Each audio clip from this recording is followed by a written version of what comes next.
un village oublié, une gare figée dans le temps, et des cloches qui sonnent quand nul ne devrait les entendre. Ici, chaque silence cache un secret, chaque regard évite une vérité. Un crime ancien refait surface, lentement, méthodiquement, comme si le passé refusait de dormir. Avant de commencer, dis-moi en commentaire, d'où écoutes-tu cette histoire et quelle heure est-il chez toi? Prêt? Entrons dans l'histoire. Il est des lieux dont le souvenir ne s'efface jamais, des lieux dont le nom, à lui seul, suffit à ramener une sensation précise, un frisson dans l'échine, le goût du brouillard sur la langue, le grincement distant d'un signal rouillé. Black Ridge était de ceux-là. Je me souviens encore du jour où, pour la première fois, j'en franchis le seuil. La gare se dressait, solitaire, entre deux collines noyées dans une brume épaisse, comme si le monde entier s'était arrêté de respirer. Le quai semblait oublié du temps. Ses planches fatiguées gémissaient sous les pas, et l'horloge suspendue au fronton battait les secondes avec une lenteur presque douloureuse. À l'époque, j'accompagnais mon vieil ami Hercule Poirot, qui, Dieu sait comment, avait été sollicité pour une affaire que je qualifierais, faute de mieux, de prémonitoire. Rien encore n'avait été dit, ni commis, mais quelque chose, dans l'air, portait déjà l'ombre d'un drame. Les voyageurs étaient rares, comme si le monde avait cessé d'envoyer des gens ici. Même les rails semblaient rouillés par l'abandon. Et pourtant, cette gare continuait d'exister, comme si quelque chose, ou quelqu'un, refusait obstinément de l'oublier. Chaque soir, à 18h précise, 5 cloches résonnaient dans l'air lourd de Black Ridge. Elles ne provenaient ni d'un clocher d'église, ni d'une pendule publique. C'était un son singulier, à la fois net et hésitant, comme si les cloches elles-mêmes avaient oublié leur fonction première. La première fois que je les entendis, je crus à une illusion auditive, mais Poirot, bien plus attentif que moi aux répétitions du monde, leva un doigt fin et prononça avec calme. 1, 2, 3, 4, et voilà la 5e. Elle était plus lente, plus grave, presque douloureuse, un tintement différent des autres, et toujours les 5, pas une de plus, pas une de moins, ni avant, ni après l'heure fixée. « Dites, Poirot, d'où peuvent-elles venir ?» demandai-je. « C'est précisément ce qu'il faudra découvrir, mon ami, » répondit-il. « Il y a dans ces cloches une insistance qui ne peut être le fruit du hasard. » Nul ne semblait les actionner. Aucun mécanisme apparent, aucune tour ni corde. Elles faisaient simplement partie du décor sonore, comme si Black Ridge se souvenait chaque soir d'un événement passé dont elle seule gardait la mémoire. Le village autour de la gare était tout aussi étrange. Il n'était pas abandonné, non. On y croisait quelques visages, des gens polis mais effacés, toujours pressés de rentrer chez eux dès que la lumière déclinait. Il y avait des volets qu'on fermait trop tôt, des portes qu'on n'ouvrait qu'à moitié, des regards qui s'éteignaient quand on prononçait le mot « gare ». Je me souviens de la logeuse chez qui nous avions pris pension. Une dame austère, le chignon bas, les doigts noueux et silencieux. Elle servait le thé avec des gestes presque militaires et refermait les rideaux dès 16h. « Le soir tombe vite ici, messieurs ?» avait-elle dit d'un ton sec. « Il vaut mieux ne pas traîner. » Et chaque jour, à l'approche de 18h, tout se figeait, comme si les cloches imposaient leur loi. Même Poirot, habituellement si peu impressionnable, semblait plus attentif qu'à l'accoutumée, presque méditatif. Ce lieu, Hastings, a l'odeur du non-dit, et vous savez à quel point j'ai horreur du silence mensonger. Je me sentais, pour ma part, comme prisonnier d'une bulle, où le temps ne passait plus, où chaque minute pesait plus lourd que la précédente. Et pourtant, tout cela n'était encore que le prélude à ce qui allait suivre.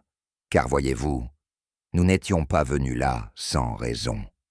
Quelques jours plus tôt, Poirot avait reçu une lettre, une missive inhabituelle, tremblée dans son écriture, comme si les mots eux-mêmes hésitaient à se révéler. Elle provenait d'une certaine Éléanore Dacre, ancienne chef de gare de Blackridge. Elle écrivait qu'un danger couvait, que des erreurs passées allaient refaire surface, et qu'il fallait, je cite, « écouter ce que disent les cloches lorsqu'on cesse de les ignorer ». Poirot, intrigué, avait décidé de se rendre sur place sans délai. Mais à notre arrivée, Madame Dacre était introuvable. Ni les villageois, ni les employés du peu de commerces encore ouverts ne semblaient savoir ce qu'elle était devenue. Partie rendre visite à sa sœur, peut-être, avait avancé l'un. En repos prolongé, avait suggéré un autre sans grande conviction. Mais dans l'œil de Poirot, je vis poindre une inquiétude sincère. Il est trop tôt pour affirmer, Hastings, mais je crains que nous ne soyons arrivés un jour trop tard.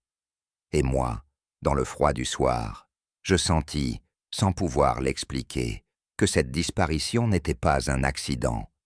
Elle avait quelque chose de voulu, de symbolique, comme si elle aussi, d'une certaine façon, obéissait au rythme obsédant des 5 cloches. La lettre était arrivée par un matin gris, enveloppée d'un papier jauni et d'une écriture serrée, presque nerveuse, dont l'encre semblait trembler d'avoir été tracée trop vite.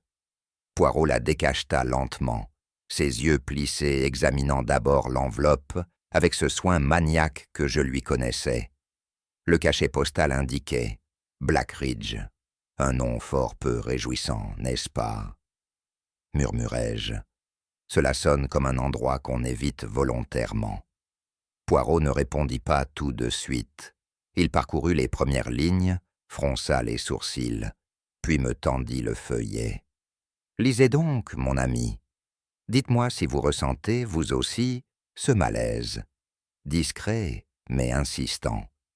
Je pris la lettre. Elle émanait d'une certaine Éléanore Dacre, retraitée, ancienne chef de gare du hameau en question. Elle n'expliquait rien de précis, seulement ceci. Depuis quelque temps, les horaires mentent, les trains obéissent à des ombres, et les cloches se souviennent de ce que nous avons oublié. Je relevai les yeux, intrigué. C'est confus, poétique même. Non, Hastings, ce n'est pas de la poésie. C'est un appel à l'aide camouflée, sous des précautions. Une femme qui a peur ne dit jamais exactement ce qu'elle sait. Elle le suggère, par sécurité. Cela suffit à éveiller mes petites cellules grises. Et ce matin-là, sous la pluie fine et monotone, c'est ainsi que débuta notre étrange voyage vers la gare de Blackridge, guidé par une lettre qui n'osait pas dire la vérité. Nous étions restés silencieux un moment, chacun perdu dans ses pensées, la lettre posée entre nous comme un objet chargé d'un poids invisible. Poirot, les bras croisés derrière le dos, faisait les 100 pas dans le petit salon. Il y a quelque chose de curieux dans la construction de cette lettre, dit-il soudainement. Elle commence par une salutation banale, polie. Puis elle glisse, presque à son insu, vers un ton plus inquiet. Mais ce n'est qu'à la fin qu'elle laisse entrevoir ce qui la hante. Il tapota le coin du papier du bout de l'index. Les cloches se souviennent. Voilà une phrase que je n'aime pas. Une personne raisonnable n'écrit pas cela sans raison. Peut-être a-t-elle perdu l'esprit, suggérai-je avec prudence. Il se tourna vers moi, l'air plus sérieux qu'à l'ordinaire. Peut-être, mais même les fous ont leurs logiques, Hastings, et il me semble que Madame Dacre, si elle est folle, l'est de cette façon qui cache une vérité trop lourde à porter. Il se tut un instant, puis ajouta et vous connaissez mon aversion pour les mystères sans réponse. Préparez vos bagages, nous partons demain matin. » Nous partîmes le lendemain à l'aube, par un train régional, à destination de l'Ouest. Le ciel, lourd de nuages menaçants, semblait accompagner notre humeur. Poirot, comme à son habitude, avait emporté un parapluie soigneusement roulé, une écharpe soigneusement nouée et 2 journaux pliés avec une symétrie presque géométrique. Le train, peu fréquenté, nous balançait doucement à travers une campagne détrempée. Les vitres ruisselaient de pluie et le paysage se dérobait derrière des voiles d'eau. À chaque gare traversée, les quais étaient vides, les bancs humides, les horloges inertes. Ce voyage avait quelque chose de fantomatique, comme si nous descendions lentement vers un passé oublié. « Ce train est un peu sinistre », dis-je en tentant de rompre le silence.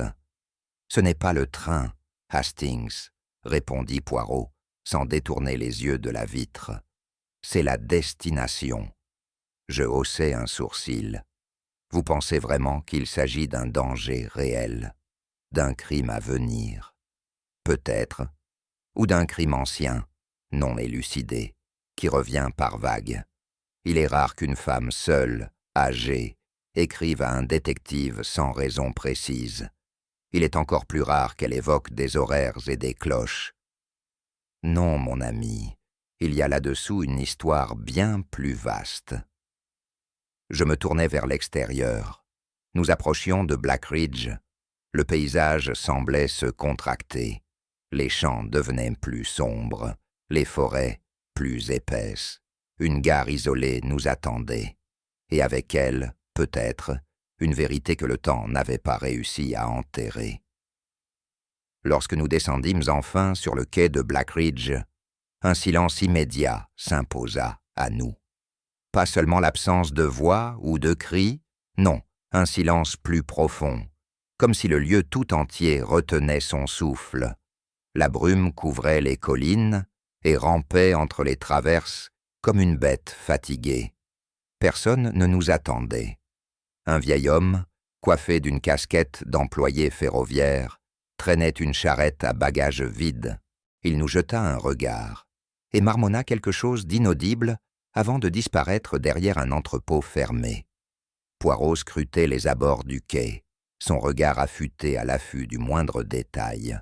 « Aucune trace d'accueil, » dit-il calmement, « ni un mot laissé, ni un billet dans le bureau. C'est inhabituel. » « Peut-être Madame Dacre a-t-elle oublié notre venue ?» proposai-je. Il secoua la tête.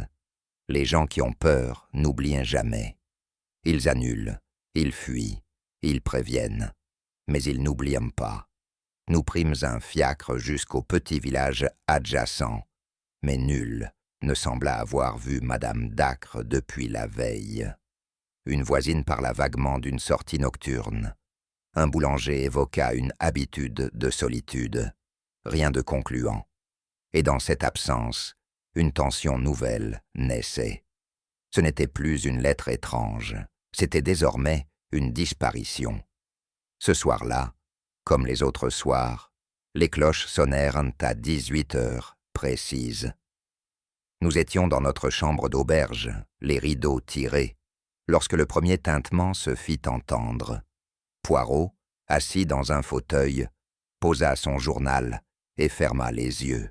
« Écoutez, Hastings, 1, 2, 3, 4, puis la 5e, plus grave, comme un soupir métallique au fond de la gorge d'un vieil instrument.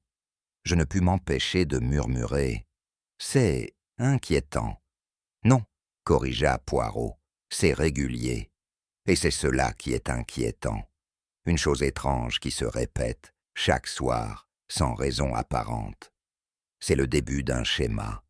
Et les schémas, mon ami, trahissent toujours une volonté derrière eux. » Je ne répondis rien. Ce soir-là, dans le silence feutré de cette chambre et sous le poids de la 5e cloche, j'eus le sentiment que nous n'étions pas venus à Black Ridge pour élucider un mystère. Nous étions venus pour l'écouter. Le lendemain de notre arrivée, Poirot insista pour retourner à la gare dès l'aube. C'est là, Hastings, que tout commence. Toujours. Les gares sont des lieux de passage, de fuite, de rencontre, mais surtout de secrets bien gardés. La brume matinale avait à peine levé son voile que nous étions déjà sur le quai, enveloppés d'un froid humide qui s'insinuait sous les cols.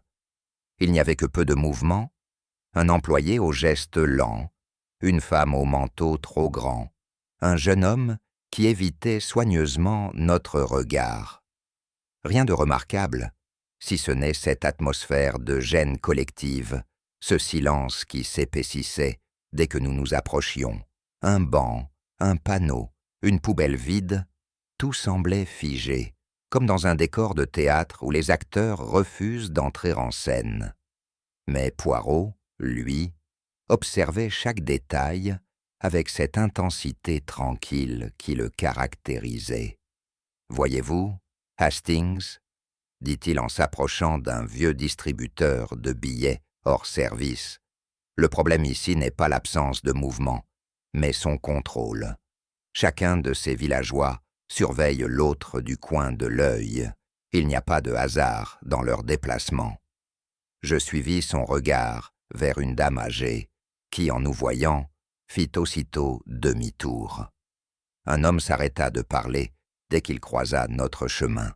« Ils ne veulent pas que l'on pose de questions, » dis-je à voix basse. « Et pourtant, c'est ce que nous allons faire, mon cher. » Ce fut la logeuse, Madame Fielding, qui nous parla de Sir Lionel Hargrave, ancien officier de l'armée coloniale, précisa-t-elle en déposant le plateau de thé. Un homme droit, trop droit.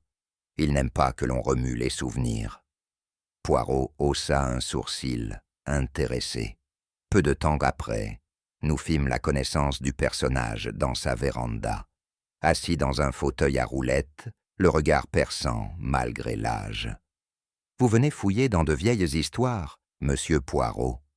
Moi, je regarde vers l'avenir, pas vers les ruines. » « Même les ruines peuvent encore brûler, » répondit Poirot d'un ton calme.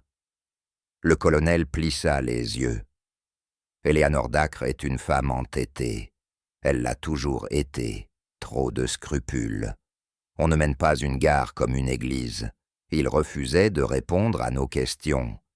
Concernant l'accident de train évoqué par la rumeur, il parlait d'erreurs humaines, de réflexes malheureux, puis revenait sans cesse à des anecdotes militaires, comme s'il cherchait à noyer le poisson sous des récits glorieux. Mais Poirot n'était pas dupe. « Vous étiez sur les lieux, colonel. Vous avez assisté aux événements. » Un silence, puis, froidement. « Ce que j'ai vu, je l'ai déjà dit. Et ce que je n'ai pas dit ne regarde personne. Un homme blessé, sans doute. Mais blessé par quoi? C'était une autre affaire. Clarissa White était la jeune bibliothécaire du village. Elle portait des lunettes trop larges et avait une manière presque furtive de ranger les livres, comme si elle craignait de faire du bruit. Poirot s'adressa à elle avec douceur, comme il savait si bien le faire lorsqu'il sentait une âme fragile. Elle répondit poliment, mais ses mots étaient mesurés, pesés, toujours au bord de l'effacement. Madame Dacre était une personne respectée, respectueuse aussi, murmura-t-elle. Elle notait tout, gardait tout, même ce que d'autres préféraient oublier. Et vous, mademoiselle, que préférez-vous oublier? Demanda Poirot sans détour. Elle rougit violemment, et ses doigts tremblèrent légèrement sur une pile de fiches. Je n'étais qu'une enfant à l'époque, je n'ai rien vu. Mais il n'avait jamais été question de voir. Elle avait entendu, deviné, peut-être même aimé quelqu'un que l'on avait perdu. Et derrière ces silences, un chagrin tenace, encore vivant. Je l'observais s'éloigner, la tête baissée, et dis à Poirot, « Elle a peur. » Il hocha la tête. « Non, Hastings, elle a honte. Et cela, parfois, est plus difficile à faire parler. nous trouvâmes le révérend Skell dans la sacristie attenante à l'église du village, un homme au regard clair, aux gestes précis, qui parlait avec cette lenteur posée des personnes habituées à être écoutées. Les cloches, monsieur Poirot, sont des instruments d'alerte, autant que de recueillement. Elles marquent le temps. Elles nous rappellent que nous sommes poussière. Celles de Blackridge, apparemment, n'ont pas oublié, fit Poirot en souriant. Le regard du révérend se fit plus vif. Ah, elles, oui. 5 tintements, chaque soir. C'est devenu une sorte de rituel. Mais elles sont automatiques, bien sûr. Un vieux mécanisme d'horlogerie que j'entretiens moi-même, avec soin. Il nous montra fièrement une série de croquis, de ressorts miniatures, de schémas datant d'un autre temps. Poirot observa l'ensemble, pensif. Et si quelqu'un modifiait le mécanisme? Un silence. Puis le révérend haussa les épaules. Alors le temps sonnerait faux, ou plus vrai que jamais. Un homme de foi, certes, mais aussi d'engrenage, de rouages et de précision. Et parfois, ces passions-là peuvent nourrir des obsessions. Madame Fielding était notre logeuse. D'un naturel réservé, elle nous servait toujours le thé, à l'heure exacte, sans un mot de trop. Mais ce soir-là, alors que Poirot l'interrogeait, avec délicatesse, elle se laissa aller à quelques confidences. « Les murs parlent, monsieur. Vous ne les entendez peut-être pas, mais moi, je sais. »« Que vous disent-ils, madame ?» demanda Poirot, sans la moindre ironie. Elle hocha la tête lentement. « Il pleure. Chaque nuit, il y a des pas dans le couloir. Et pourtant personne ne bouge. Il y a des soupirs, mais aucune bouche pour les souffler. Et surtout, il y a les cloches, toujours les cloches, même quand elles devraient se taire. » Elle se tut un instant, les mains tremblantes autour de sa tasse. Un train est passé, autrefois, un train qu'on n'attendait pas. Il a laissé derrière lui plus que de la suie. Poirot la remercia doucement, et quand elle eut quitté la pièce, il déclara « Hastings, cette femme n'est pas folle. Elle entend ce que les autres refusent d'admettre, et ce qu'elle tait est encore plus important que ce qu'elle dit. » Au fil des heures, un nom revenait, murmuré, jamais affirmé, celui d'un accident, un train, un soir de pluie, des cris, puis le silence. Officiellement, une erreur humaine, officieusement, rien. Poirot parvint à faire parler un ancien employé de la gare, maintenant jardinier. Il consentit à quelques mots, du bout des lèvres. Il y avait un changement d'horaire, mais il n'avait pas été communiqué. Un train est arrivé trop tôt, ou peut-être trop tard, je ne sais plus. Et Madame Dacre, elle travaillait ce soir-là?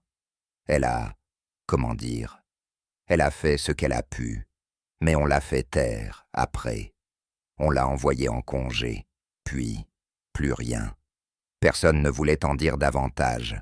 Le dossier avait été classé. Les témoins avaient oublié ou choisi de le faire. Mais pour Poirot, cela suffisait. « Il n'y a rien de plus parlant que ce que l'on refuse d'évoquer, » dit-il en se relevant. « Ce que ce village ne dit pas est exactement ce que nous devons entendre. » Et pour la première fois, j'eus la sensation que le mystère dépassait une simple disparition. Il s'agissait d'un secret ancien, à la fois enterré et encore vivant. Le jour se leva sur Blackridge sans couleur ni chaleur, comme si le soleil lui-même avait hésité à franchir les collines. La brume persistait, collée au sol, suspendue dans les branches, étouffant les sons. Et pourtant, dès les premières heures, Poirot avait insisté pour retourner à la gare.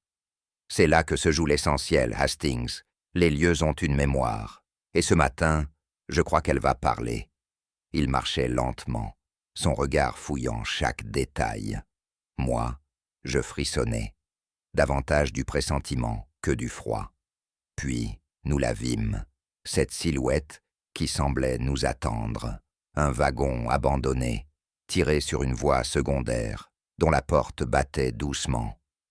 Rien ne semblait inhabituel, si ce n'est ce silence plus pesant encore que les jours précédents. Poirot s'approcha, ses pas feutrés, et s'arrêta net. « N'entrez pas, mon ami. » Mais il était trop tard. Mon regard avait déjà croisé ce que le sien venait de découvrir. Allongé dans le compartiment, le dos contre le bois usé, les yeux fermés mais sans paix, se trouvait Éléanore Dacre, et, dans sa main droite, une montre, figée. Je n'oublierai jamais cette image. Éléanore Dacre n'avait rien d'une victime, au sens dramatique du terme. Elle semblait simplement arrêtée, comme si le monde autour d'elle avait continué, mais qu'elle, de son côté, avait décidé de ne plus bouger. Poirot resta longtemps sans parler. Il observait, notait intérieurement, ses yeux se posant successivement sur la montre, la main, la position du corps, la poussière sur les bancs du wagon. Il y avait une logique, un ordre, une volonté. La montre s'était arrêtée à 18h05. « C'est précis, fit-il enfin. Ce n'est pas un hasard. Cette heure, elle est choisie. » Je jetai un coup d'œil au boîtier, dont le verre était fissuré. Elle a dû tomber en heurtant quelque chose? Non. Regardez le bras. Il est tendu. Elle l'a tenu jusqu'au bout. Elle voulait qu'on la voie, ainsi. Vous pensez qu'elle s'est... Non, Hastings, elle a d'ailleurs été mise là. Et la montre, ajoutée après. Mais elle nous parle. Un instant de silence. Puis, il murmura. Écoutez-la. Et j'entendis dans ma mémoire les cloches. 1, 2, 3, 4. Et cette fameuse 5e, celle qui, d'ordinaire, ne sonnait jamais. Rappelez-vous, Hastings, hier soir, à 18h, qu'avez-vous perçu? Je me concentrai. Le souvenir des cloches était encore vif. 5 tintements, comme toujours, sauf que, oui, la dernière était plus nette, pas ce grincement habituel. Précisément, la 5e cloche est censée être défectueuse, c'est ce que tout le monde dit. Et pourtant, elle a sonné avec une clarté inhabituelle, ce n'est pas un hasard. Poirot se releva lentement, son regard balayant la gare encore endormie. Quelqu'un a veillé à ce que cette 5e cloche résonne à nouveau, et ce, exactement à l'heure où cette montre s'est arrêtée. Je fronçai les sourcils. Vous pensez que le mécanisme a été manipulé? Je le pense, oui. Et cela signifie 2 choses. Premièrement, quelqu'un ici comprend parfaitement le fonctionnement interne de la gare. Deuxièmement, cette personne veut que nous fassions le lien. Elle rejoue une scène? Je le regardais, inquiet. Une scène d'il y a 20 ans? Il hocha lentement la tête. Et Éléanore Dacre, peut-être, en connaissait le texte par cœur, jusqu'à son dernier souffle. Il y avait dans le wagon une froideur théâtrale, comme si la mort d'Éléanore n'était pas un simple événement, mais un tableau. Tout était trop ordonné, trop intentionnel. Même le pli de son manteau semblait avoir été arrangé. Poirot, penché sur le petit cadran de la montre, murmura « Voyez, Hastings, ce n'est pas la sienne. Cette montre est trop ancienne, trop masculine et gravée au dos. » Je me penchai à mon tour. Les initiales JC y figuraient, à peine visibles. JC? Cela ne vous dit rien? Je secouai la tête. Peut-être un fabricant. Poirot eut un sourire triste. Peut-être, mais j'en doute. Ici, chaque détail est un signe. Le corps est orienté vers l'est, comme pour saluer le train qui ne viendra plus. La montre, un rappel d'une autre époque. Et le wagon, non choisi au hasard. Il est désaffecté depuis des années. Tout cela a été préparé. Je le regardais avec gravité. Elle savait. Elle voulait avertir. Et elle l'a payé de sa vie. Poirot redressa la tête. Ou bien, quelqu'un a décidé de faire parler la vérité à travers elle. Et il l'a fait avec méthode, avec une logique perverse. Ce n'est pas un cri, c'est un code. Nous ramenâmes la montre à l'auberge. Poirot la nettoya soigneusement, puis consulta un petit carnet de notes qu'il tenait toujours sur lui. Il y avait un chef de gare, jadis, James Cutter, mort dans un accident de manœuvre, officiellement.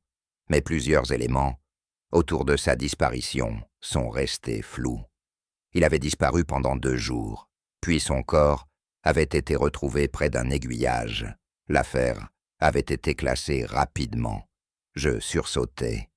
J.C., justement. Il me tendit une coupure de journal qu'il avait arrachée la veille d'un registre local, à la bibliothèque de Clarissa. Le visage sévère de Cutter y figurait, accompagné d'une courte biographie. « Ce n'est donc pas la montre d'Éléonore, murmurai-je. Non, Hastings, c'est la sienne. Et elle a été conservée, cachée, peut-être, puis sortie au moment précis, pour rappeler ce qui s'est passé. » Un froid me gagna les épaules. « Vous croyez qu'il y a un lien entre sa mort et celle d'Éléonore? Pas un lien, Hastings, une répétition. Quelqu'un joue une partition ancienne, et chaque note, chaque cloche, nous rapproche de la vérité. » Il était presque midi lorsque nous croisâmes Sir Lionel dans la rue principale du village. Il semblait nerveux, la mâchoire plus serrée que de coutume. « Encore vous ?» dit-il sèchement. « Vous ne pensez pas que vous avez déjà assez fouillé comme cela ?» Poirot l'observa longuement, sans un mot. Puis, calmement, « Monsieur, plusieurs témoins évoquent une altercation entre vous et Madame Dacre. Une discussion, disons, animée. » Sir Lionel serra la canne entre ses doigts noueux. « Une dispute n'est pas un mobile. Elle m'accusait de vouloir enterrer le passé. Je lui ai répondu qu'il valait parfois mieux qu'il le reste. »« Mais vous n'avez jamais oublié l'affaire du train, n'est-ce pas ?» demanda Poirot. Un éclair de colère traversa ses yeux. « Ce village a trop souffert. Elle voulait rouvrir les plaies. Je voulais les panser. Voilà tout. » Poirot s'inclina légèrement. « Et la montre? Vous souvenez-vous si James Cutter en portait une? » Bien sûr. Un homme de gare sans montre, c'est un soldat sans armes. Il ne s'en séparait jamais. Il marqua une pause, puis, plus bas. Mais cette montre, elle avait disparu avec lui. Nous le laissâmes là, figé, raide, comme une statue abîmée par le temps. Et dans ses yeux, j'entrevis non pas la culpabilité, mais quelque chose de pire, la peur du retour d'un fantôme qu'il avait tout fait pour oublier. Nous étions revenus dans la maison d'Éléonore Dacre, avec l'accord tacite de la police locale, encore trop timorée pour contredire Poirot. La chambre de la défunte n'avait pas été bouleversée. Tout y était soigneusement rangé, comme si la maîtresse des lieux allait revenir d'un instant à l'autre. Une atmosphère figée, presque douloureuse. C'est sur un petit bureau près de la fenêtre que Poirot trouva la feuille. Un papier jauni, légèrement froissé, sur lequel des mots avaient été écrits d'une main assurée, mais dont les dernières lignes trahissaient une agitation croissante. « Une lettre jamais envoyée », murmura Poirot, la tenant entre 2 doigts, comme un fragment d'aveu. Il lut à voix haute. Ils ont tous accepté. Ce silence n'est pas un oubli, mais un pacte. Nous avons fait taire la vérité pour préserver ce qui nous restait. Mais je ne peux plus. Si vous lisez ceci, c'est que j'ai échoué à faire entendre ce qui... » La phrase s'interrompait brusquement, remplacée par un trait rageur. Un pacte, Hastings. Ce mot est lourd de sens. Cela signifie complicité. Cela signifie accord tacite autour d'un événement que l'on refuse de nommer. Je regardais autour de moi. Tout, ici, semblait contenir ce même silence pesant, comme si les murs eux-mêmes savaient qu'il y avait des mots qu'on ne devait pas dire. Et pour la première fois, j'eus le sentiment que la mort d'Éléonore n'était pas qu'un accident, c'était une sentence. Le lendemain, Poirot obtint de consulter quelques dossiers conservés dans l'ancienne salle des archives de la gare. Une pièce étroite, poussiéreuse, que Clarissa White avait accepté d'ouvrir sans trop de résistance, mais avec une retenue visible. Parmi les registres, nous trouvâmes plusieurs documents annotés par Eleanor. Elle avait tenu, dans ces dernières années, un cahier personnel dans lequel elle recopiait les horaires, les noms des employés, les anomalies. Mais ce n'était pas un simple registre de travail. C'était une mémoire alternative, une contre-histoire. Certains noms y figuraient, puis étaient rayés. D'autres étaient accompagnés de points d'interrogation. Une colonne était titrée « Présent le soir du 19 avril ». « Voyez-vous, Hastings ?» dit Poirot en tapotant la page du doigt. Elle essayait de reconstituer la scène. Comme un détective, elle savait qu'on avait manipulé le récit officiel et elle voulait rendre à chacun sa place, même à ceux qu'on avait effacés. Je soufflais. Elle voulait faire éclater la vérité. Poirot secoua doucement la tête. Non, elle voulait la remettre en ordre. Ce n'est pas la même chose. Nous retrouvâmes Clarissa dans l'arrière-salle de la bibliothèque, penchée sur une pile de volumes poussiéreux qu'elle rangeait sans conviction. Elle sursauta légèrement à notre arrivée, puis replaça ses lunettes d'un geste mal assuré. « Vous êtes venue seule dans les archives, mademoiselle White ?» fit Poirot d'un ton neutre. « Vous saviez ce que contenait ce carnet ?» Elle hésita. Ses mains tremblaient. Je savais qu'elle écrivait des choses, mais je n'ai jamais lu. Mais vous aviez peur de ce qu'elle allait dire ? Clarissa pâlit. Ce n'est pas la peur, c'est la douleur. Il y a des souvenirs qu'il ne faut pas réveiller. Poirot s'approcha d'un pas. Parlez-moi de James Cutter. Elle eut un hoquet presque inaudible. Ses yeux se remplirent aussitôt de larmes qu'elle tenta de contenir. Il travaillait ici. Il était porteur, discret, mais présent. Il me parlait parfois entre deux trains. Et puis, un jour, il a disparu. Et tout le monde a dit que c'était un accident. Et vous, mademoiselle, qu'avez-vous dit ? Elle détourna le regard. Rien, parce que j'étais jeune, parce que je n'avais pas le droit, parce qu'on m'a dit de me taire. Je ressentis alors une étrange compassion pour cette femme qui, toute sa vie, avait porté un silence qui n'était pas le sien. Nous étions sortis dans la cour arrière de la bibliothèque, où Clarissa, visiblement bouleversée, s'était réfugiée un instant. Poirot, sans hausser la voix, reprit. « James Cutter, mademoiselle, il vous était cher, n'est-ce pas ?» Elle hocha lentement la tête, les mains crispées autour de son manteau. C'était un homme simple, mais il regardait les gens dans les yeux, ce qui, ici, est une forme de défi. Que lui reprochait-on ? Elle répondit dans un souffle, de poser des questions sur les horaires, sur les retards, sur les chargements. Poirot releva légèrement les sourcils. Les chargements ? Elle se ravisa aussitôt, comme si elle avait dit trop. Ce n'était rien, juste une impression. Il avait vu quelque chose, je crois. Et puis, il n'a plus été là. Et les autres ont prétendu qu'il avait fait une erreur. Mais lui, ce n'était pas son genre. Le silence revint, un silence lourd d'aveux étouffés. Et dans ce silence, Poirot posa sa main sur mon bras. Voilà une pièce du puzzle, Hastings, peut-être même le cœur de l'énigme.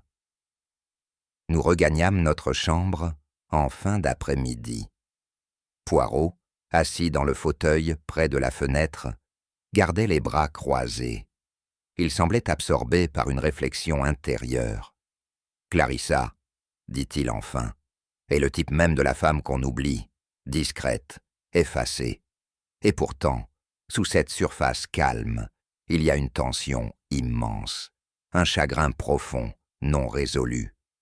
Vous croyez qu'elle aurait pu tuer pour venger James Cutter?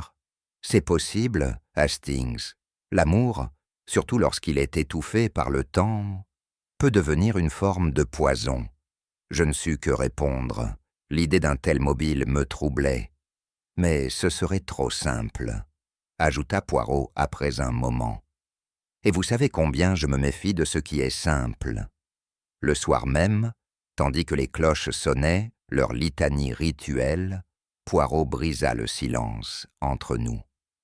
Hastings, vous pensez que Clarissa est coupable, mais vous regardez ce qu'elle montre. Et vous? Moi, je regarde ce qu'elle cache. Je ne répondis rien. Il reprit, plus doucement. Clarissa n'a pas tué Eleanor, mais elle sait pourquoi elle est morte. Et ce savoir, elle le porte depuis longtemps. Elle ne le craint pas. Elle s'en protège. Alors qui? Il se leva, comme mu par une conviction soudaine. Le coupable Hastings est celui qui veut faire croire qu'il n'a jamais eu de passé. Et croyez-moi, à Blackridge, le passé ne meurt jamais. Il était un peu plus de 17h50 lorsque Poirot cessa de parler, les mains croisées sur sa canne, le regard fixé vers la fenêtre. Je suivis son regard. Le village semblait figé dans l'attente. Puis à 18h précises, le premier tintement résonna. Une, dit-il. Puis la deuxième cloche, puis la troisième. À la quatrième, nous étions déjà debout. Et la cinquième, claire, nette, presque solennelle, résonna dans le silence comme une signature. Elle continue, murmurai-je, même après la mort d'Eleanor. C'est là tout l'aveu, répondit Poirot. Le mécanisme ne fonctionne pas tout seul. Quelqu'un veille à ce que le rituel se poursuive. Je fronçai les sourcils. Pour troubler les esprits. Non, mon ami, pour rappeler quelque chose. La cloche est un langage, ici. Elle dit ce que personne n'ose nommer. Je me retournai lentement vers lui. Alors la question n'est plus. Pourquoi sonne-t-elle? Mais bien, à qui s'adresse-t-elle?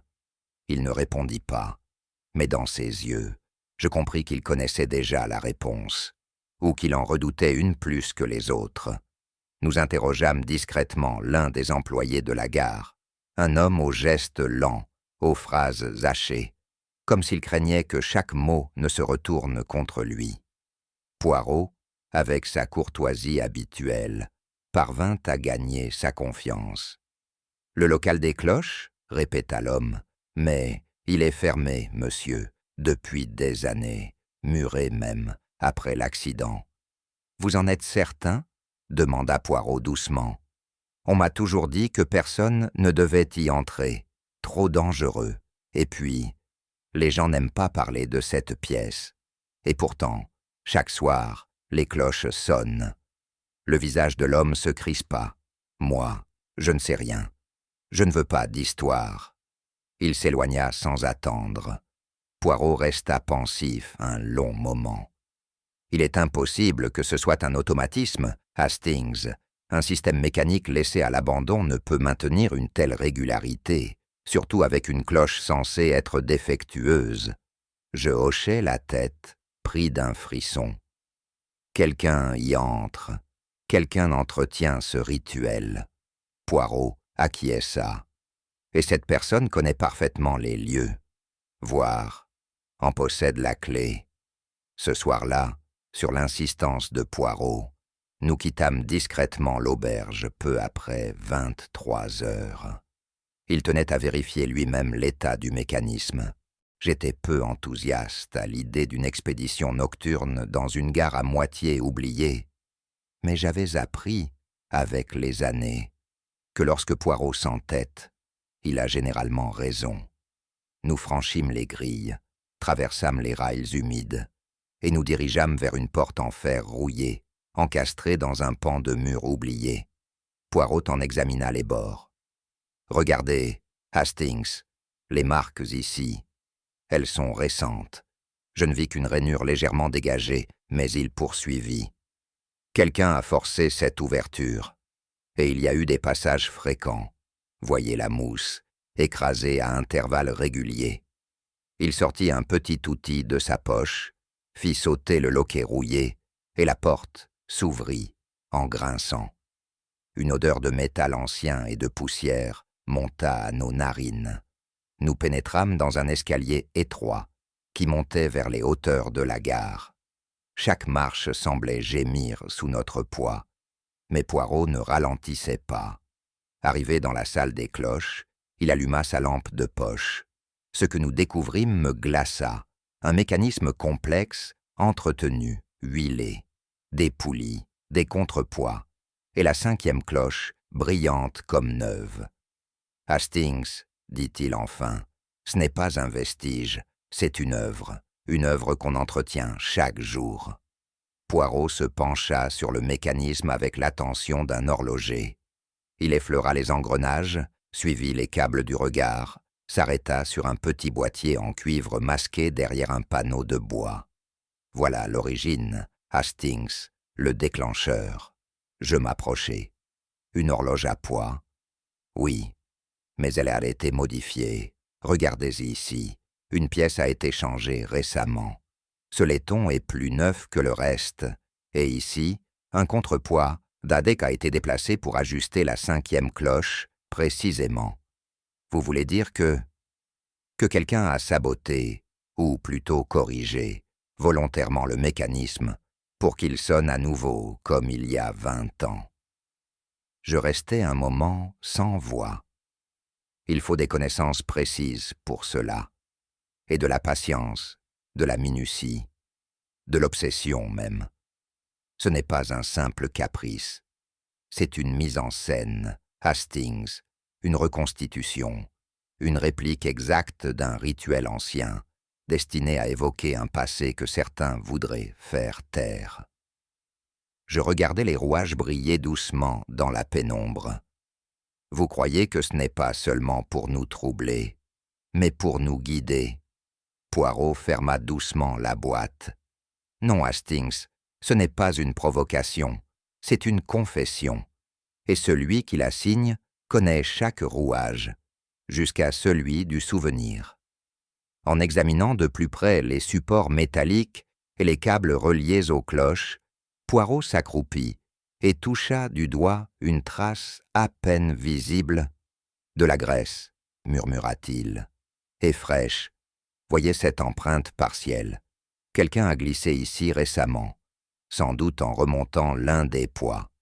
Je constatais également une traînée dans la poussière. Et cela, une pièce remplacée. Cette vis-ci ne correspond pas aux autres. Elle est plus récente. La clé de serrage a laissé une marque typique. » Il se releva. « Nous ne sommes donc pas dans le folklore local, mon ami. Nous sommes dans l'acte délibéré. Quelqu'un a remis ce mécanisme en état, non par nostalgie, mais pour faire parler un passé que la parole humaine ne voulait plus évoquer. » Je frissonnais. Et ce quelqu'un, Poirot, il me lança un regard sombre. Il est probablement ici, parmi ceux qui prétendent n'avoir rien entendu. Le lendemain, nous croisâmes le révérend Skell à la sortie de son presbytère. Poirot, avec une courtoisie toute belge, engagea la conversation. Les cloches, monsieur le révérend, sont des instruments fascinants, un mélange de foi et de mécanique. Le visage du pasteur s'éclaira. « Ah, vous me comprenez. La régularité, monsieur Poirot. Le rythme divin. Chaque cloche est un battement du ciel dans le silence du monde. Et vous entretenez cela vous-même? Bien sûr, ce système, je le connais depuis toujours. Un miracle de précision ancienne. » Poirot hocha la tête, puis s'éloigna. « Il est trop passionné, Hastings, trop précis dans ses descriptions. Il ne se contente pas de croire. Il ajuste, il corrige, il commande. » Je sentis une tension dans sa voix. « Vous pensez qu'il pourrait être l'auteur du mécanisme réparé? Je pense, Hastings, qu'il ne se contente pas de faire sonner les cloches. Il veut qu'on les écoute. Ce fut un détail insignifiant qui mit Poirot sur la piste. Un léger désalignement dans la boiserie du salon de Madame Fielding, tout près du poêle éteint. La vieille dame, prise d'un rhume tenace, avait quitté sa maison pour consulter un médecin à plusieurs villages de là. Un panneau qui allait été déplacé, Hastings. Voyez cette vis, elle ne correspond pas aux autres. D'un geste patient, il retira délicatement le panneau disjoint.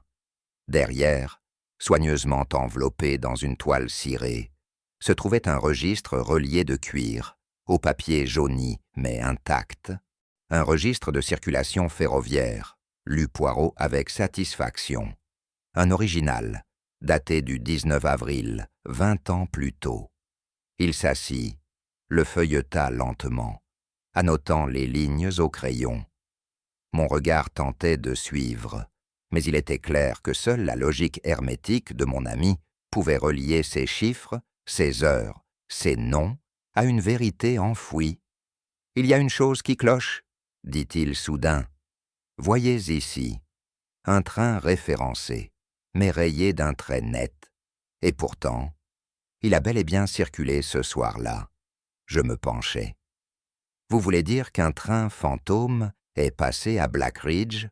Pas un fantôme, Hastings, un train supprimé officiellement, mais volontairement maintenu, et cela change tout. » Poirot posa le registre à plat sur la table et traça du doigt une ligne presque effacée. Regardez cette annotation marginale. 21h12, dérogation temporaire. Mais aucun document ne vient justifier cette dérogation. C'est un ajout manuscrit non validé. Je fronçai les sourcils. Et pourtant le train est bien passé, d'après les témoins.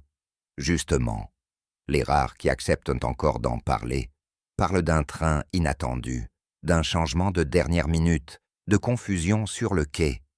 On leur a dit que c'était une erreur de transmission. Mais il ne s'agissait pas d'un oubli. Il s'agissait d'une manœuvre. Poirot sortit de sa poche le petit carnet d'Éléanore, celui dans lequel elle tenait ses notes privées. Elle avait copié cette même ligne, avec un mot en marge, James. Je compris aussitôt. James Cutter, il était sur ce train. Il devait y monter, mais il n'en est jamais descendu. Et curieusement, aucun rapport d'incident ne mentionne sa présence, comme s'il n'avait jamais été là. Il referma lentement le registre. Quelqu'un a permis à ce train de circuler en secret, et quelqu'un d'autre a payé ce silence au prix fort. Nous ne cherchons pas une erreur tragique, Hastings. Nous cherchons un mensonge logistique, méticuleux, une falsification, et dans le sillage de cette falsification, une mort devenue dérangeante. Ce fut en recoupant les noms figurant sur le registre que Poirot repéra une anomalie. Parmi les passagers officiels d'un wagon de seconde classe figurait le nom d'un certain Edwin Blass. Ce nom ne disait rien à personne, mais Poirot eut une réaction immédiate. Blass, c'est un pseudonyme. Il s'appelait en réalité Edward Blessington, journaliste d'investigation. Il signait des articles dans un hebdomadaire radical à Londres. Je sursautais. Un journaliste à Blackridge? Pourquoi donc? Poirot acquiesça lentement. Il enquêtait, semble-t-il, sur des pratiques douteuses dans les chemins de fer secondaires. J'ai retrouvé un extrait d'un article de sa plume dans une revue ancienne. Il évoquait des transports nocturnes hors horaires, des trafics silencieux et une petite gare anonyme au milieu des brumes. Blackridge, toutes les descriptions convergent. Il avait sans doute été informé de la circulation de ce train supprimé. Il a pris place à bord, peut-être à l'improviste. Mais sa présence n'était pas prévue. Et son nom a été enregistré sous un faux. Pourquoi? Parce qu'il savait que ce voyage ne devait pas laisser de traces. Je murmurai. Et si son enquête avait coûté la vie à James Cutter? Ou bien, Hastings, si James Cutter avait voulu l'aider, et qu'ils ont été réduits au silence tous les deux. Nous rentrâmes à l'auberge, en silence. Poirot s'installa face à la cheminée, les doigts croisés, l'esprit en pleine ébullition. Je voyais dans son regard ce mélange d'indignation froide et de calme résolution qu'il réservait aux affaires les plus graves. Tous les noms figurant sur ce registre, Hastings, sont ceux des personnes que nous avons interrogées. Sir Lionel, Madame Fielding, Clarissa, même le révérend. Tous étaient présents. Tous ont vu ou su. Et tous se sont tus. Je me levai brusquement. Vous pensez qu'ils ont couvert un meurtre? Je pense qu'ils ont couvert un acte qu'ils estimaient justifiable. Peut-être ne savaient-ils pas tout, mais ils savaient assez pour comprendre qu'il valait mieux se taire. Il désigna une note marginale ajoutée à l'encre bleue sur le registre. Cette écriture est celle de Sir Lionel. Il a rayé le nom de Blessington, volontairement.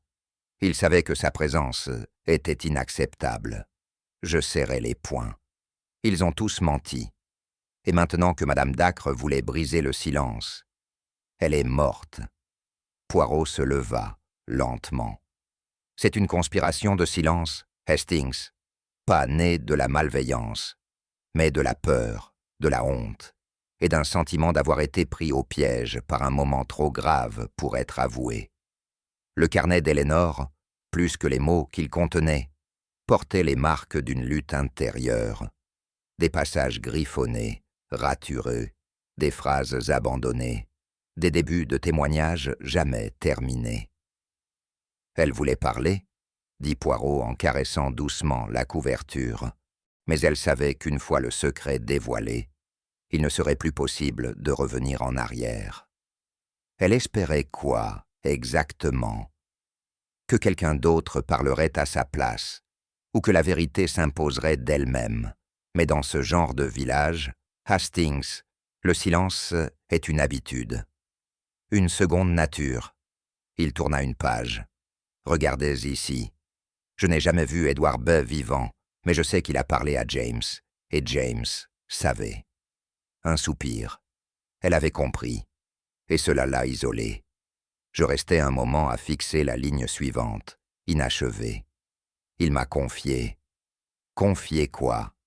Poirot referma doucement le carnet. Ce qu'elle n'a pas eu le courage d'écrire, et qu'elle en a fini par graver dans le silence des cloches. Ce soir-là, nous n'avions plus besoin de paroles. Les 5 cloches sonnèrent, une à une, comme à l'accoutumée. Mais pour moi, leur son n'était plus une étrangeté. C'était une lamentation. Poirot, resté debout près de la fenêtre, écouta jusqu'à la dernière note.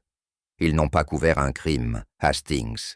Ils ont couvert une faute collective, une décision prise à plusieurs, dans l'urgence, sous la menace, et jamais vraiment assumée. Et aujourd'hui, il se retourna lentement. Aujourd'hui, le passé frappe à la porte.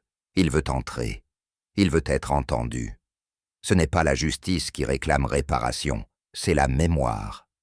Et vous croyez qu'un seul d'entre eux pourrait avoir voulu faire taire Éléanor pour de bon? Je crois que l'un d'eux a confondu le silence avec la paix. Un moment passa, mais le silence, Hastings, est parfois le pire des bruits. Ce fut à la vieille gare de Blackridge, figée dans un sommeil administratif depuis des années, que Poirot choisit d'organiser ce qu'il appela la réunion décisive. L'endroit était empreint de cette odeur minérale et ancienne propre aux lieux désaffectés. Mais il en fit, par la seule force de son autorité, une salle de vérité. Nous y retrouvâmes tous ceux dont les noms flottaient depuis le début dans cette affaire. Sir Lionel, le révérend Skell, Clarissa White, Madame Fielding, et même la jeune employée du bureau de poste, Miss Avery. Tous avaient reçu, par la main du sergent Morris, une invitation manuscrite, de celle que l'on ose ignorer. Il régnait un silence pesant, chacun jetant à l'autre des regards furtifs. Une horloge, toujours fonctionnelle, marquait 17 heures. Le vent faisait grincer les vitres et rappeler, avec une ironie sinistre, les cloches qui, chaque soir, troublaient la nuit. Poirot, debout près du guichet, les mains croisées derrière le dos, balaya l'assemblée du regard. « Mes amis, dit-il simplement, je vous remercie d'être venus. Ce lieu a vu passer des trains, des adieux et des promesses. Il verra aujourd'hui le retour d'une vérité que beaucoup ont voulu oublier. » Il marqua une pause et son regard se fit plus perçant. Il est temps, à présent, de reconstituer le puzzle. Poirot fit quelques pas, lentement, comme pour laisser le silence s'installer dans l'âme de chacun. Vous vous demandez, bien sûr, ce qui relie une vieille montre fêlée, une lettre inachevée et 5 cloches qui sonnent chaque soir comme une prière mécanique. Il sortit la montre d'Éléanore de sa poche, la posa sur la table d'appoint que le révérend avait jadis utilisée comme pupitre d'office. Cette montre ne s'est pas arrêtée n'importe comment. Elle a été brisée volontairement pour figer une heure. 22h14, l'heure exacte à laquelle Éléanore d'Acre est morte. Et pourtant, aucun de vous n'a remarqué la moindre alarme, le moindre cri. Pourquoi ? Parce que le bruit des cloches l'a masqué. Il leva un doigt. Ces cloches, censées être désactivées, ont été réactivées récemment, non par miracle, mais par ingéniosité, un mécanisme complexe, modifié en secret, par quelqu'un qui savait comment tromper la routine. Puis il sortit de son carnet un fragment de la lettre d'Éléanore. « Si je me tais, j'ai la paix. Mais si je parle, alors peut-être que James pourra reposer. » Voilà ce qu'elle écrivait. Elle savait, et elle allait parler. Il se tourna vers les visages tendus. Ce crime n'est pas une pulsion. Il est né d'une peur ancienne et d'une volonté de vengeance. Et cette vengeance porte un nom. Je perçus une crispation collective à la mention d'Éléanore. Sa silhouette absente semblait hanter les lieux, plus vivante que jamais. Poirot poursuivit, la voix calme mais ferme. Éléanore d'Acre n'était ni fantasque ni fragile, comme certains ont bien voulu le prétendre. Elle était méthodique, tenace et tourmentée. Ce qu'elle a gardé en elle durant toutes ces années, c'est un fardeau que nul ne devrait porter seul. Il ouvrit son carnet, lut quelques extraits.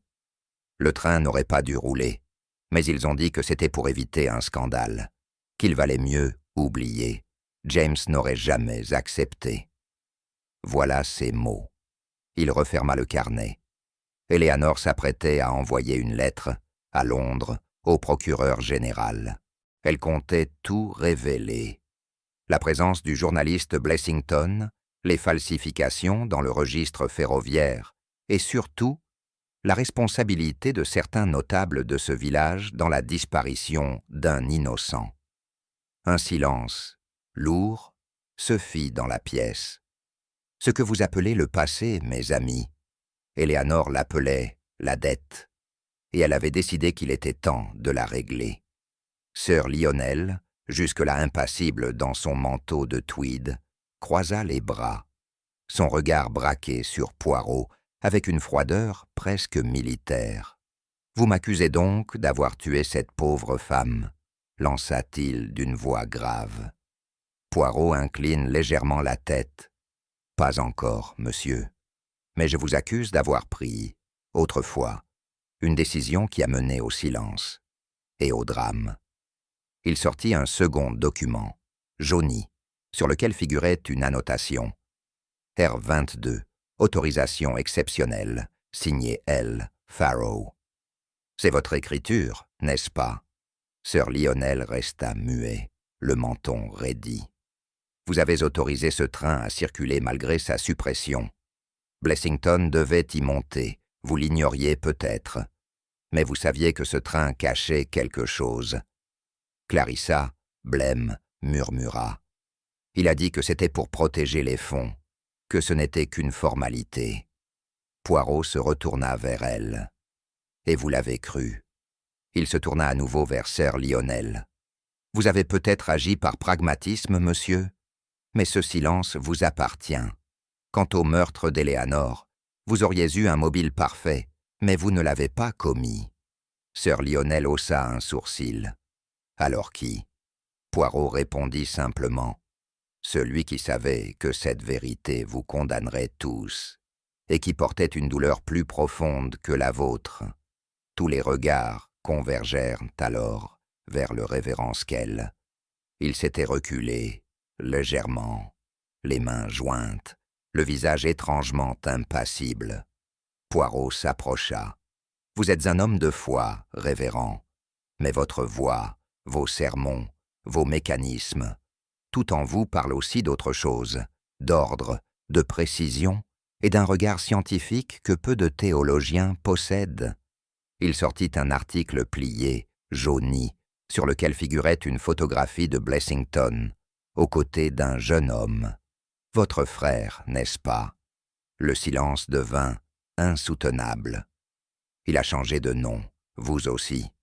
Vous avez pris les ordres après sa mort, mais pas pour prier, non, pour surveiller, pour comprendre, pour attendre. » Poirot s'interrompit, scrutant chaque trait du visage du révérend.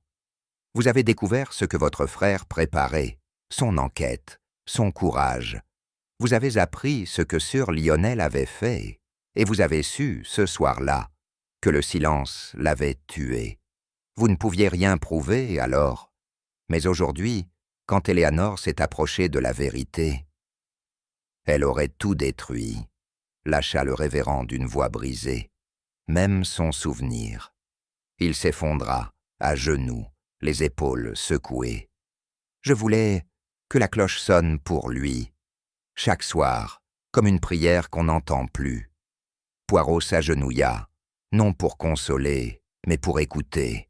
« Vous l'avez tué doucement, sans haine, avec la certitude d'un geste purificateur. Mais ce n'était pas une justice divine. » Le révérend, à voix basse. C'était le seul silence que je pouvais contrôler. Le révérend ne résista pas lorsqu'on l'emmena. Il marcha sans bruit, comme quelqu'un qui se rend à sa propre pénitence. Sir Lionel, blême, ne dit plus un mot. Clarissa sanglotait doucement, sans chercher à cacher son trouble. Poirot les regarda tour à tour, puis s'adressa à tous. La justice que réclame un meurtre ne se limite pas au châtiment du coupable. Il y a aussi une autre justice, celle qui exige qu'on regarde en face ce qu'on a voulu ignorer. Il marcha lentement jusqu'au pupitre. Vous avez laissé Éléanore seule face à cette vérité. Vous avez, par peur ou par confort, validé l'oubli. Et l'oubli, mes amis, est une forme de complicité. Il s'arrêta, le regard perdu dans les lattes du plancher. Le passé est comme un train. Il revient toujours à quai. Et ce jour-là, mieux vaut ne pas tourner le dos. La cloche de 19 heures sonna, unique, sans écho. Et ce fut dans ce silence, sans cloche, que je compris, la paix ne vient jamais du silence imposé. Elle vient du murmure qu'on accepte enfin d'écouter. La brume, qui n'avait jamais réellement quitté Black Ridge, semblait s'être épaissie à mesure que les jours passaient. Le petit hameau, naguère replié sur lui-même, comme un secret trop longtemps gardé, s'était vidé de ses murmures. La gare, désormais refermée à double tour, paraissait plus vieille encore qu'elle ne l'était, comme si elle avait enfin cessé de prétendre qu'elle avait un rôle à jouer. Le révérend Skell avait été emmené sans résistance. Les autres, chacun à leur manière, s'étaient éparpillés. Clarissa était retournée vivre chez une parente à Cheltenham. Sir Lionel avait remis sa démission du conseil local, et Madame Fielding ne sortait plus guère de chez elle. Il ne restait, à vrai dire, que la pluie et le vent. Poirot et moi avions prolongé notre séjour quelques jours, à sa demande expresse, pour observer les silences, mon ami, et non les mots, m'avait-il dit. Chaque matin, nous descendions jusqu'à la gare, fermés mais encore debout, comme un monument discret à une vérité révélée. Poirot restait longuement immobile, les mains croisées dans le dos, les yeux fixés sur les rails rouillés qui menaient vers nulle part. Je n'osais l'interrompre. Il y avait dans son silence une sorte de recueillement, peut-être même un adieu. Le village avait repris son rythme, mais quelque chose s'était rompu. Ou bien s'était-il enfin réaccordé sur une fréquence plus juste, plus grave? Car à Black Ridge, désormais, le silence n'était plus tout à fait le même. Un soir, alors que nous dînions à l'auberge dans cette petite salle que le propriétaire avait rouverte pour nous seuls, je surpris Poirot plongé dans une de ces rêveries graves qui précédaient, jadis, certaines révélations. Pourtant, il ne dit mot. Ce fut moi qui rompis le silence, avec la maladresse de ceux qui cherchent à comprendre, ce qui dépasse l'entendement. Et vous, Poirot, que ressentez-vous vraiment après tout cela? Il reposa sa serviette, croisa les mains et me fixa longuement. Puis d'une voix basse, presque douce, « Je ressens, mon ami, que la vérité est comme un enfant trouvé. Personne ne veut vraiment en assumer la charge. Et pourtant, elle crie. Toujours. Je demeurais silencieux, ne sachant que répondre. Les habitants de ce village ne sont pas de mauvais êtres, continua-t-il. Mais ils ont agi en silence, par peur, par confort, par fatigue. Et quand Éléanore a menacé de briser cette paix construite sur l'oubli, ils ont tous, consciemment ou non, préparé le terrain pour qu'un autre fasse le geste final. Il prit une gorgée de thé. La justice ne repose pas toujours sur un seul crime, Hastings. Parfois, elle est tissée dans les regards détournés, les lettres non envoyées, les silences qui durent trop longtemps. Je hochai lentement la tête. « Alors que reste-t-il » demandai-je. Il sourit tristement. « Ce qui reste, mon ami, ce n'est pas le poids du crime, c'est la légèreté douloureuse de ceux qui continuent à vivre. Ce fut la veille de notre départ que cela se produisit. » La pluie, une fois encore, avait martelé les vitres de notre chambre. Poirot dormait déjà, ou feignait de le faire, tandis que je m'abandonnais à une veille confuse, les yeux perdus dans les lueurs pâles du couloir. Et soudain, ce fut très léger, si léger, que je crus d'abord l'avoir rêvé. Une cloche, une seule, brève, nette, et distinctement la cinquième. Je me levai d'un bond, ouvris la fenêtre. La nuit était dense, compacte, aucun mouvement, aucun souffle. Mais dans mes oreilles, le son persistait, comme une empreinte. Avais-je réellement entendu ce que je croyais avoir entendu? Ou était-ce simplement le souvenir d'un rythme devenu trop familier? Je revins m'asseoir, troublé, incapable de dire si c'était mon imagination ou un ultime écho d'un passé mal refermé. Le lendemain, au petit déjeuner, j'en fis part à Poirot. Il écouta sans m'interrompre, les yeux baissés sur son œuf à la coque. « La conscience, Hastings, dit-il enfin, a parfois la ponctualité d'une cloche oubliée. Elle sonne, même lorsque plus rien ne fonctionne. » Je n'osais insister, mais cette phrase, elle, continua de résonner en moi. Car dans ce hameau silencieux, entre les pierres humides et les regards bas, j'avais compris que certaines cloches ne cessent jamais. Elles changent simplement d'oreille. Nous quittâmes Black Ridge, à l'aube, sans cérémonial, sous un ciel bas que la lumière peinait à traverser. Le train roulait lentement, comme s'il respectait le silence des lieux qu'il laissait derrière lui. Je restai longtemps pensif, le regard perdu au-delà des vitres. L'affaire était close. Le coupable avait avoué. Et pourtant, un sentiment étrange me demeurait. Une impression que tout n'avait pas été dit. Ou peut-être que tout avait été dit, mais trop tard. Poirot, en face de moi, semblait absorbé dans la lecture d'un journal. Mais je le savais. Son esprit vagabondait sans doute sur des rails intérieurs que je ne pourrais jamais entièrement suivre. Pensez-vous, demandai-je soudain, que quelqu'un aurait pu l'arrêter avant qu'il ne soit trop tard? Il plia doucement son journal, le posa à ses côtés. Il y a toujours, Hastings, un moment où quelqu'un peut parler, peut agir, peut détourner le cours des choses. Mais ce moment, on ne le reconnaît souvent qu'après. Je hochai la tête, le cœur lourd. Et alors, demandai-je, presque malgré moi, sommes-nous coupables, nous aussi, quand nous ne savons pas voir ce moment?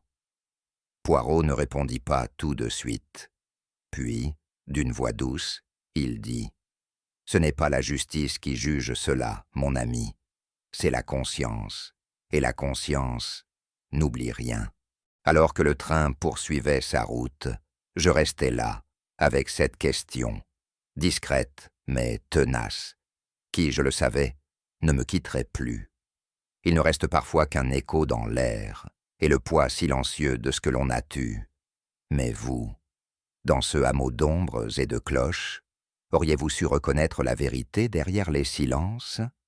Si cette histoire vous a touché, liquez-la, partagez-la avec d'autres passionnés, et dites-moi en commentaire ce que vous auriez fait à la place de Poirot. Car certaines vérités, une fois révélées, résonnent plus longtemps que les cloches elles-mêmes.